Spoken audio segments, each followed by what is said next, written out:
Hello everybody, and welcome to another episode of the Nonsense Retrospective. I'm, as always, our host Rick, and joining me equally as always is our host Evan. And if that's not clued you in, today we're talking a little bit about Undertale. But before we get into that, let's go to our time-honored tradition of the nonsense asinine hypotheticals. My one for you is, have you ever had a prank backfire? Don't think so. I'm not really a pranking person, Rick. I know you're not normally that kind of person, but normally the way that people grow into not that kind of person is by having one backfire in a spectacular way and realizing, maybe this isn't me.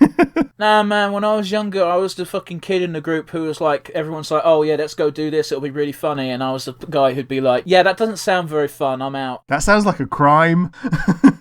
I need to stress, it wasn't criminal, but it was certainly dickish, and even as a child I could see it was dickish. I'm not talking about anything fucking evil or malicious, I'm talking about typical kid shit like fucking ding dong ditch and that crap. It's technically trespassing, but nobody pulls you up on it. Like, the whole reason you got a doorbell is so anybody that can go onto your driveway can ask to see the person that is there. The thing that used to get me was prank phone calls. Yeah. It was pretty harmless stuff where I'd be sitting around while people were prank calling like pizza shops and fucking dumb shit like that, and I was just like, I really don't want to be a part of this, but here I am, I guess. Yeah, the one that I really don't agree with is pranking 999. So that's one that's really not right. Let me finish my story, my friend, because we got to the point where they got bored of phoning pizza shops and they went, yeah, that's Frank, call the police. And I literally stood up and went, I'm fucking not being present for this. I'm not getting roped into this shit. You guys have fun. And then, yeah, fucking shocker, eventually after they stopped fucking doing it, fucking policeman came to one of their houses and went, yeah, you gotta knock that shit off. Big fucking shocker, right?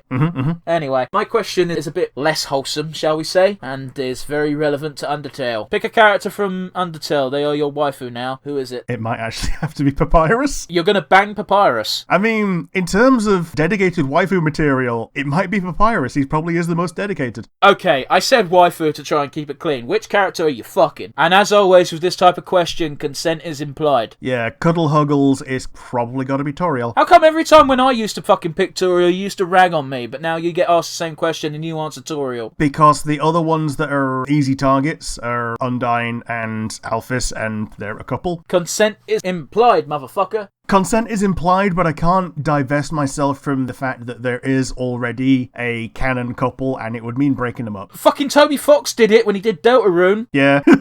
Yeah, but that's an AU. Yeah, guess what? The AU is you're fucking a character instead of the other character. There's no difference, Rick. Oh, well.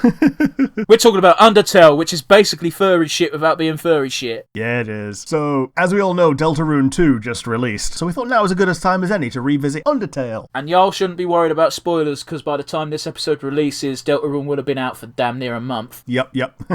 So, the game starts with a pixel art cutscene, setting the stage that this is all pixel art, all the time, and that adds to the charm. I said a long time ago that if it was shit, nobody would have cared, but the thing is, it's good, so it's charming as hell. Absolutely. I can count the amount of indie games that have the pixel art style on one hand, which were actually fucking decent. This is one of them. Yeah. The other side of the charm here is the music, and Toby Fox's self-confessed industrious laziness is at its best here, with a core of leitmotifs that get repeated throughout the game. They get modified for the situation sometimes, but generally something might get a character-specific spin, but overall it's like the same 4 or 5 different tunes just repeated throughout, and it just reinforces things. But here's the thing, right? People might knock that if they want, but they're incorrect, because one of the great outstanding moments that never actually became poor with Game of Thrones was the music design and the musical choice. The composer for that, forgive me, I can't pronounce his name, it's like Wiraldi something or other. He's got a very Asian name, which I just can't pronounce, my apologies again. What he did was, each great house has a theme. Yeah. Each character within that house has the exact same theme, but tweaked. And what's even better is, depending on the mood of the scene that's playing, let's say the Lannister theme is playing and there's plotting going on, so it's got a little bit of a dark edge to it. But let's say they're celebrating a victory, then it sounds more jovial, but it's still the same core theme. So it's not like this is a crutch or something just amateurs do. it's a good fucking design choice. Yeah. Through repetition, you get familiarity, and through familiarity, you just reinforce memories as you form them. But yeah, the first monster that you meet is Flowey the Flower, and he tells you how to accept friendliness pellets. Do we want to talk about the Kefka laugh?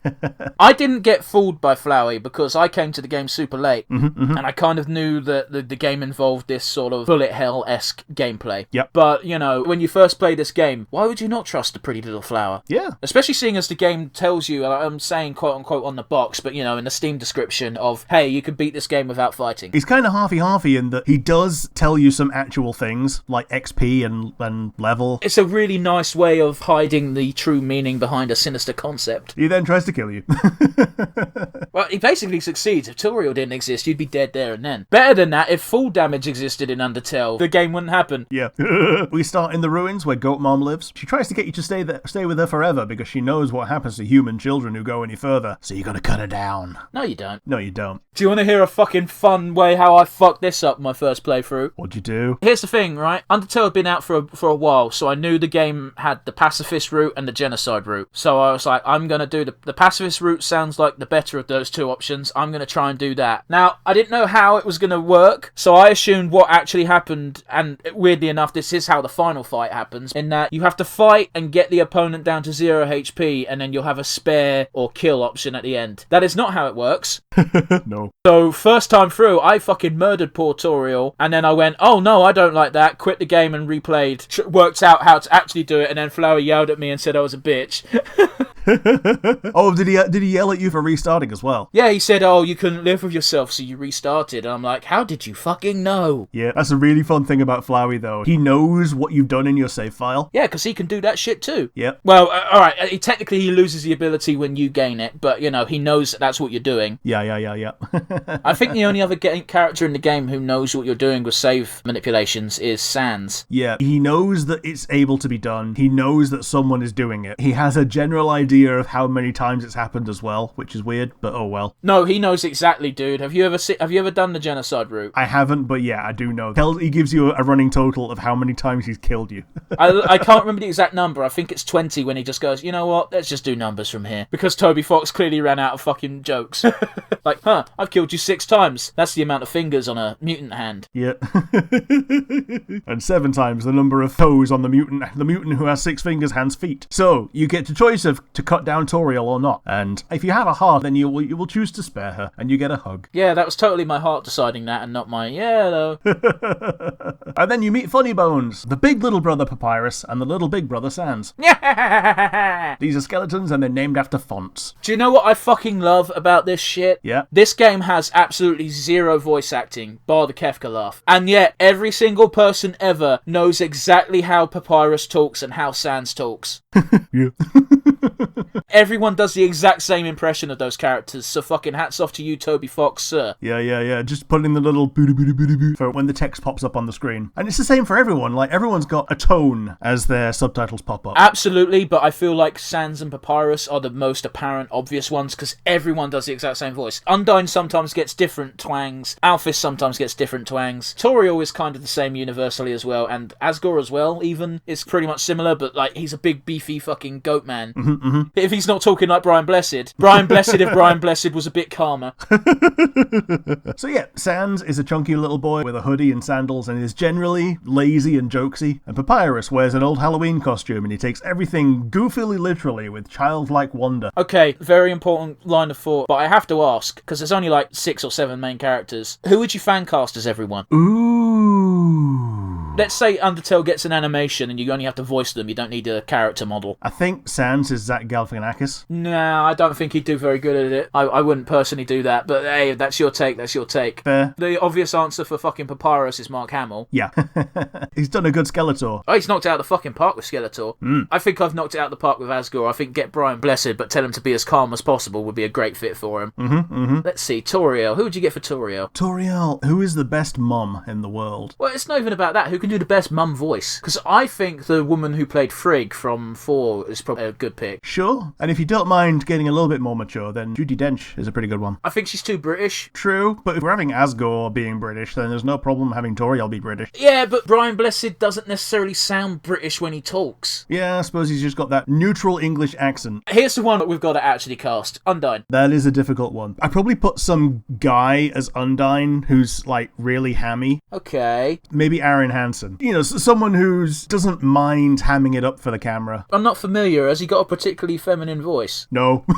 Then again, in my heart, neither does Undyne. I feel like she's cackly and over the top and aggressive, but I feel like you can still tell that she's got a girl-ish voice behind her. Yeah, well, here's the thing. I don't know many actresses who are that way inclined. I guess maybe Jennifer Lawrence might be that way inclined sometimes, but normally not. I'll be honest with you, if she can kill her accent and is willing to ham it up, because she hams it up for Harley Quinn, I'd give it to Margot Robbie. Oh, yeah. But, you know, I don't actually know how she talks normally. I've only heard her do Harley Quinn, so in my brain she's like from the Bronx. No, she's Australian. Ah, there you go. Yeah, she's from Robina on the Gold Coast. Yeah, it doesn't mean anything to me, dude. Okay. Sorry, Australians, I don't know fuck all about your country. Okay, I think the last one we actually need to voice is Alphys. Man, who's the nerdiest woman in the universe? They don't have to be nerdy, they just have to be able to do a voice. Fucking hell, dude. Victoria Coren Mitchell? I think she'd actually do pretty well. Yeah. I've never actually seen her act, so could she do awkward scientist? She can do awkward and she can do intelligent. You don't actually need to be those things. Like, you don't have to be them, but if you are them, it helps. Yeah, but that also means you're a crap actor. I can't act like this unless I am it. Cool, you can't act then. True, but she can also act not awkward by having a script. But she needs to be awkward as fuck if she wants to be Alphys. Yeah. That's my pick so far. It was a weird one to have to do off the cuff, so I apologise if it was a bit meandery. Oh, it was entirely meandery, but that's kind of the point. I think the only casting I don't fully agree with is Zach Galifianakis, but, you know, Sans is a bit of a difficult one to cast, in my opinion, so it's probably the best we're going to get, especially considering we don't have infinite amount of time. So, you go through Snowdin to Sans and Papyrus' home, you meet the villagers, and I gotta say, Snowdin is my favourite area of the game. After the ruins, it's the one that actually has the most character. You get through Papyrus' traps, and you face him in a climactic battle against Papyrus and his blue attack. Yeah, you're blue now. Yep, that's my attack. Dude, one of my favourite fucking bits about that setup is how everyone warns you about Papyrus's blue attack. Yep. The thing that gets me every time is they're so misleading about it, and it's clearly on purpose, where they make it seem like it's you have to stop when blue goes over you. Yeah. But that's not what Papyrus's attack is. Yeah, he paints you blue. Yeah, it turns the battle mechanic into basically a platformer. It adds gravity to your heart. Except for that one final attack where for some reason, and they don't give you any warnings, so no one's going to fault you for fucking up the first time. You got to keep jumping up, and you just keep going up and up and up so you can get over the giant fuck you bone. Yep. Now, if you lose, Papyrus puts you in jail, but because it's a jail that he's made, you're too small, and you can just walk through the bars. One of my favourite things as well is if you lose enough time, Papyrus just feels bad for you and just stops. Oh, that's real cute. Like, you can lose as many times as you want to Papyrus, eventually Papyrus just stops being an obstacle. Now, I've never experienced this in person, I just know it's a thing that can happen. Yeah. One of the ways you can talk him down is by asking him out on a date. I do like how, when you ask him out on a date, when you're going through the whole dating minigame thing, he's still fighting you. Yeah. And he's dabbing things behind his ears before he realises he has no ears. Yeah, and it's all fucking Mettaton brand stuff. Yeah. It's like Mettaton brand cologne and then some marinara sauce. So, you cut him down, you dirty brother killer, and if you do, Sans leaves the game. Well... Till later. Yeah, I've never done Genocide, just FYI. Yeah. Now, the next segment is the evading Undyne, and if you still have Papyrus, then he keeps calling you up on the phone, and it's really cute. It is, and he asks you what you're wearing, because Undyne asked, and you can't win. Yeah, if you tell him the right thing, then he lies on your behalf, and if you tell him the wrong thing, then he lies on your behalf and picks the correct thing. Poor guy. And then apparently there's a third option where if you're wearing nothing, then there's a cut thing where it says you're wearing a beepus. That sounds like fucking Toby Fox just forgot to delete a bit of code, to be honest. Yeah. Now, she's the first one who literally wants to kill you. You have basically no choice but to run away. She turns your heart green, which freezes you in place, but allows you to defend yourself against her bullets. She straight up throws you a spear. And one of my favourite things is if you get hit by enough attacks at the beginning, she has a little bit of dialogue for you. She just goes, I threw you the spear so you could defend yourself. As if the choice to just stand there and take it is so baffling. She's like, dude, this is just sad. Yeah.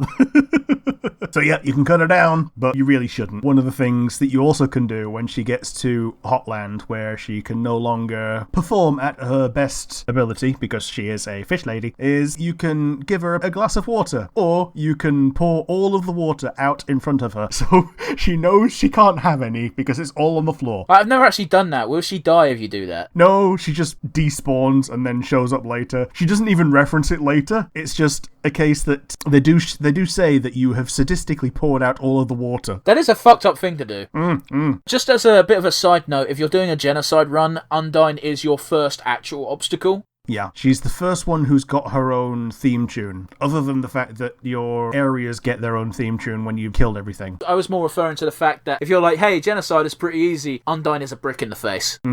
Also, she does get probably my favourite track in the entire fucking game, when she's Undyne the Undying. I actually prefer her regular track, because it's a lot more upbeat, but it's also a really cool remix of the dark and stalkerish version of the same tune. Both themes are great, but like, you really get the feeling that you're facing Undyne's determination when that music kicks in. Yeah. Like when I was talking about with the music, you've got when you're being stalked by Undyne when she's got a helmet on and she looks like Darth Vader. It's doon doon doon doon doon doon. And then when you're fighting her and she's all hot-blooded, especially when she's taken the helmet off and she's given up on telling you the history and she goes, you know what, screw it, you're gonna die here anyway. It just it's great. Oh yeah, Muffet's here too. Yeah, fucking alright. Muffet is the fight that gave me the most hard fucking... it was such a pain in the dick the first time I played the game, because I didn't have the spider donut, because I didn't know that was a goddamn thing that mattered. So I had to fight that fight properly, and that fight sucks. Yeah. God damn, I hated that fight so much. It's got the purple heart mechanic, which puts you on a spiderweb feeling grid, rather than being able to move around freely, which I actually think is probably the most interesting of the heart mechanics so far. Yeah, it's a shame most people skip it. Yep. In fact, every time I've played Undertale, which has been about twice, I've had that spider donut, because I fucking hate that fight.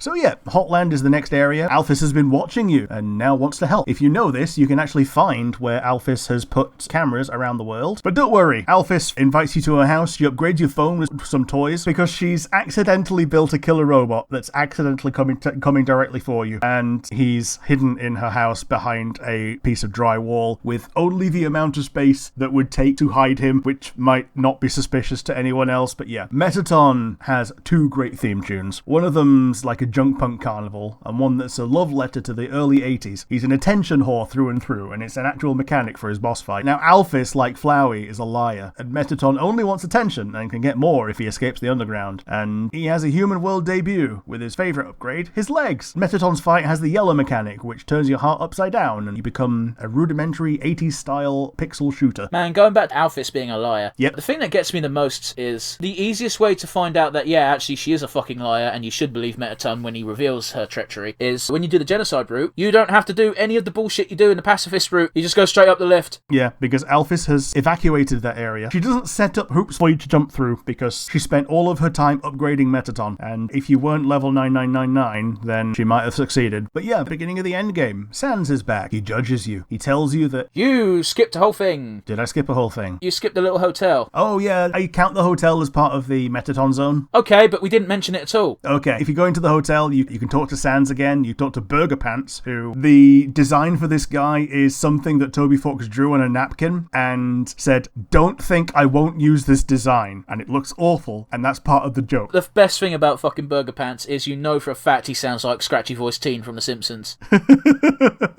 Either that, or he's just like, yeah, little buddy. Don't worry, little buddy. Little weirdo. I prefer my version. Yeah, little buddy. Yeah, little weirdo. Yeah, it sounds a lot less fucking sinister. Also a bit like Shaggy. Yep.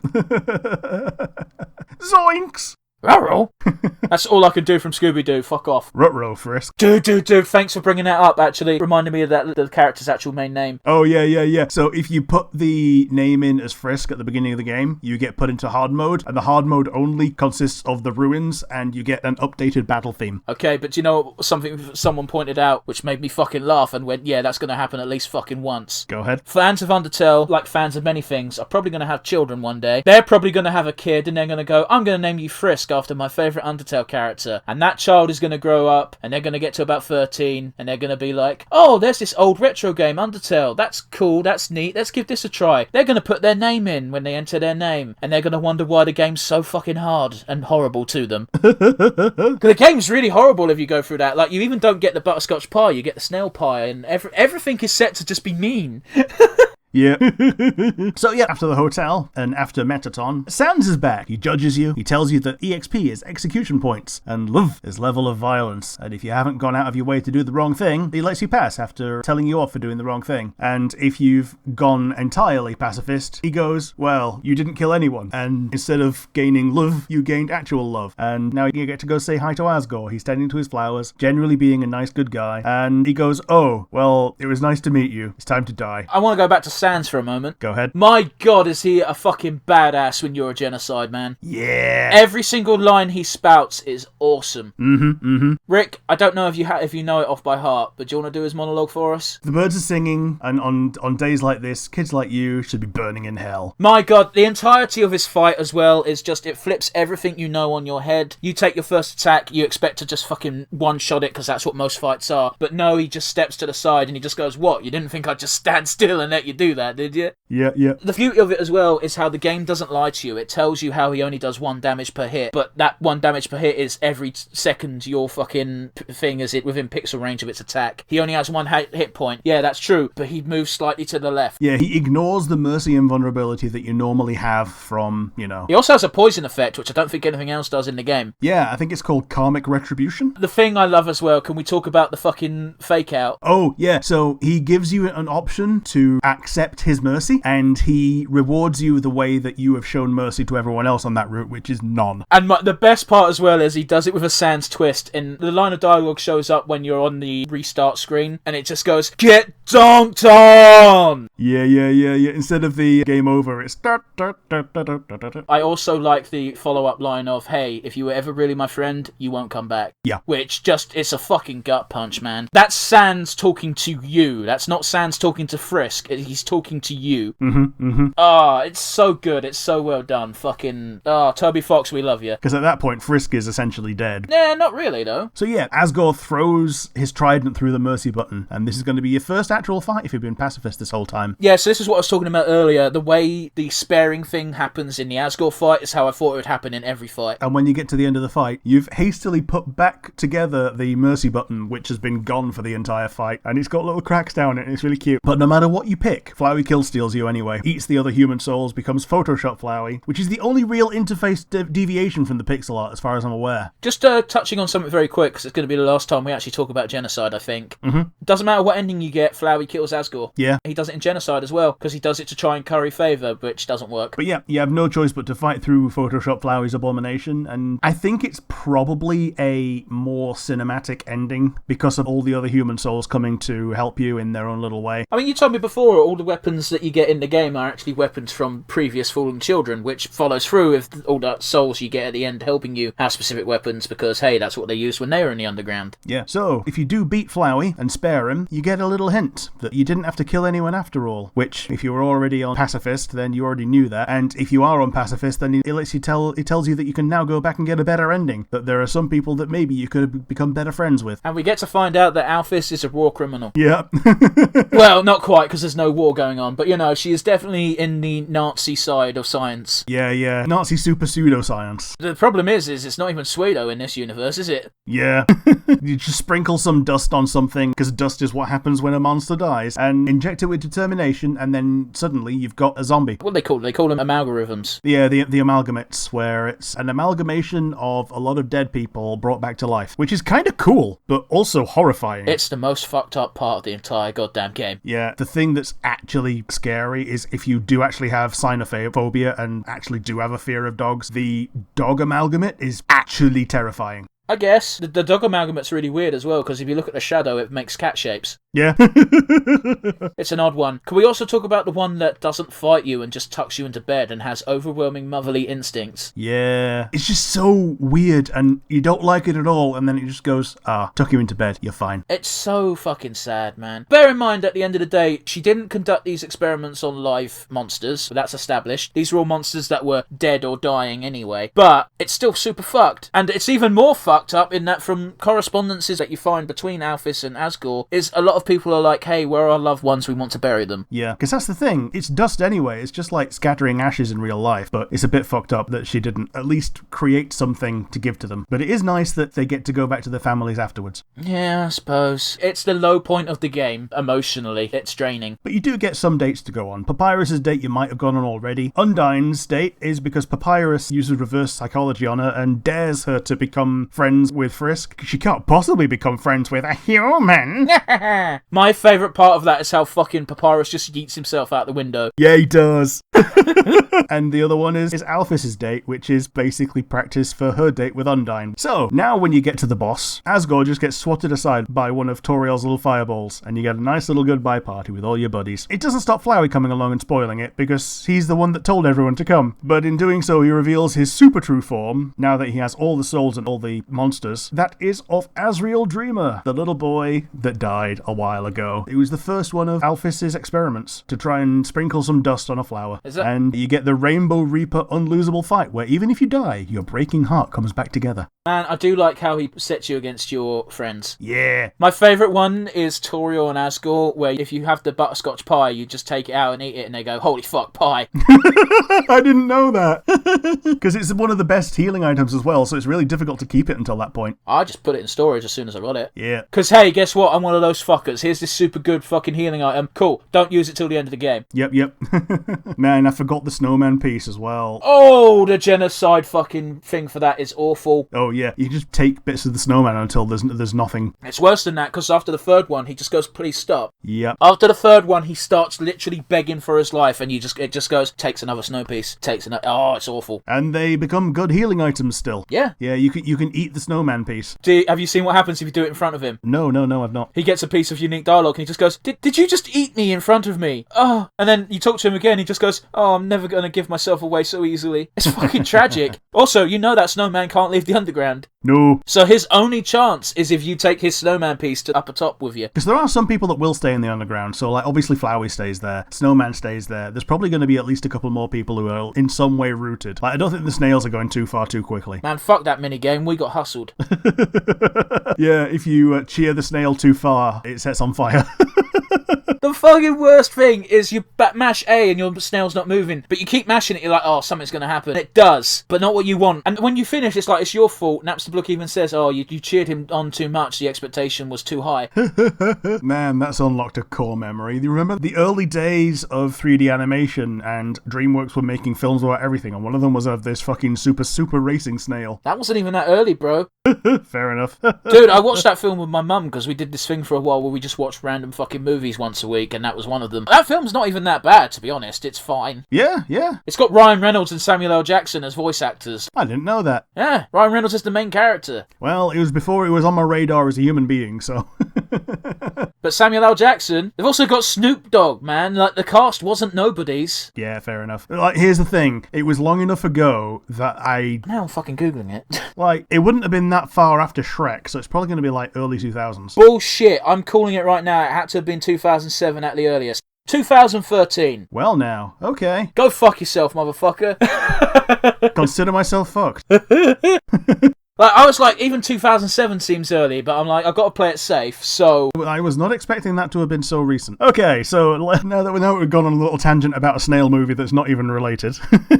No. You win the fight against Asriel Dreamer, and you get a little playable epilogue where you can wander through the entire underground with no random battles, just all the people you've met along the way and can talk to again. I've said this on the podcast before, but I did this dumb thing where I know exactly when I played Undertale, because it was when I went to Japan. Just before I went to Japan, fan. I played through Undertale in about 2 days. I beat Asriel, and I was like, cool. Oh, you're just free to move about. I know. I'll save this epilogue for after my epic Japan trip.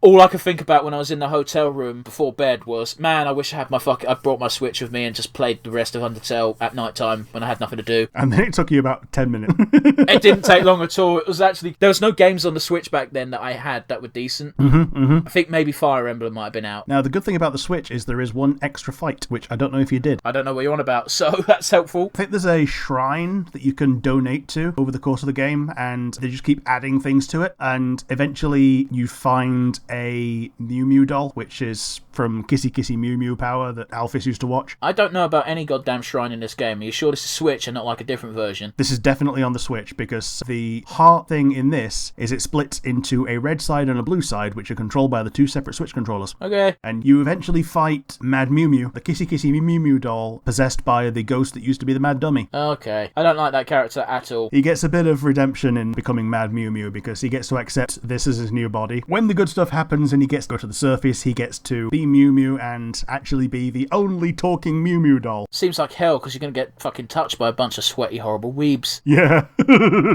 Sorry, I know all weebs aren't sweaty, but you got to admit there is a certain mental image that comes to mind when you think of weeaboos. I don't know where the shrine is hidden. It doesn't matter. I'm probably not playing Undertale again anytime soon. Oh, and then Sans' bedroom, where you keep walking forever. It turns out you're just on a treadmill in the dark. Is Sans pranking you through time and space again? I hate it when he does that. Yeah. You only get saved from that trap by Papyrus happening to need Sans for something. Yeah, he turns the light on, and yeah. Oh yeah, you gotta remember to use the phone in every little room that you go into in the underground, because you get little extra gags from Toriel, who's now found her phone because she got it nicked at the beginning. She didn't even get nicked, she just dropped it. Yeah, and the annoying dog ran off with it. But yeah, it's weird, isn't it? Because they're technically text messages you're getting. Yeah, she's like, I found this cool thing, it is called texting. Alphys upgraded her phone to include texting as well. I enjoy how Toriel never uses contractions as well. It is called texting. So what else is there to do in the game? Well, we've touched on it before. There's Genocide. And this is where you kill every single motherfucker in the house. If you do, then a couple of fights change up. The Undyne fight becomes an actual boss. Metaton's fight becomes nothing. You literally cut him down in one hit. And Sans is the actual end of that run, because when you go to fight Asgore, as we said, it's done for you. And then you just kill Flowey immediately, and then you destroy the world. Yeah, and if you just hang around long enough, your evil part of you gives you an offer to go back in time, but in exchange they permanently own your soul. Yeah, and if you do that and then do another Pacifist run, then the photo of everyone at the end has their faces crossed out. Yeah, it doesn't matter how good you do, at night time I come out and I murder. Yeah. A couple of weeks after the Switch version came out, we got Deltarune. It's another story for another time. So, let's get into our time-honored tradition. Do you have a favourite moment? Sans fight. Very specifically, all of Sans' emotions and actions and choices during the fight. Yeah, the pre-Sans bants and the mid-Sans bants. It's all very impactful, it's all great. You can tell that if Sans had the option, he wouldn't even touch you. And you know this as well, because if you play through the game on a normal ending, where you kill some people, but are mostly pacifist, as it were, he's just like, okay, you kind of fucked up a bit, but I can see it was mostly out of self-defense, fine, fair enough. Yeah, even if you kill Papyrus, he doesn't turn on you and try to kill you, unless you have killed everyone else. Two things I want to touch upon. But first of all, my favourite thing is, there was a meme quite a while ago of how the fans see Sans after you kill Papyrus. It's like, no, you killed my brother, I must have revenge. How Sans is actually like if you kill Papyrus. Man, that was not a cool move, bro. Yep. The other thing I want to talk about is, I'm going to talk about Megalovania and the song that might play when you fight Sans for a second here. Someone explained it like this, and it's how I've decided to internalise it, because I think it's a pretty decent explanation, and that is, Megalovania isn't the theme for you fighting Sans, it's the theme for Sans fighting you. Oh yeah, absolutely. It's definitely the villainous player's theme tune. And the theme that might play when you fight Sans is actually the theme that plays when you're fighting Sans. Yeah. But yeah, do you have a favourite moment? My favourite moment is just generally Snowdin. I just like the area. I like the things that happen there. I think it is a protracted best highlight of the game. If I was to pick one specific moment from it, it's probably where you go to the hotel that's owned by the bunnies. When you go in and you muck about under the covers for 5 minutes, you come out and she says, you were there for like 5 minutes, have your money back. Yeah. It's really cute. But yeah, do you have an MVP? I'm going to give it to Temmie. Yeah, absolutely. As basically the second heavy lifter in character design. But yes, Rick, do you have an MVP yourself? I'm giving it to Toby because that music is a chef's kiss. Even as someone who hasn't played the game, I've consumed the game in every other form possible, I still come back to that soundtrack just over and over again. The amount of people who remix and take different twists on the songs from Undertale is mind-blowing. Even to this day, we're getting new Undertale tracks. Granted, there's probably going to be a slight resurgence with the Deltarune hype. I'm glad you gave it to Toby Fox anyway. So, I think that's going to be it from us. So, if you want to give us a comment, you have the comment section on YouTube, and if you're listening to us on one of our audio platforms, you have our email address at nonsensereviewuk@gmail.com. Once again, that is nonsensereviewuk@gmail.com. And there's going to be goodbye from me. If you don't watch us from week to week, you're going to have a bad time. Yeah.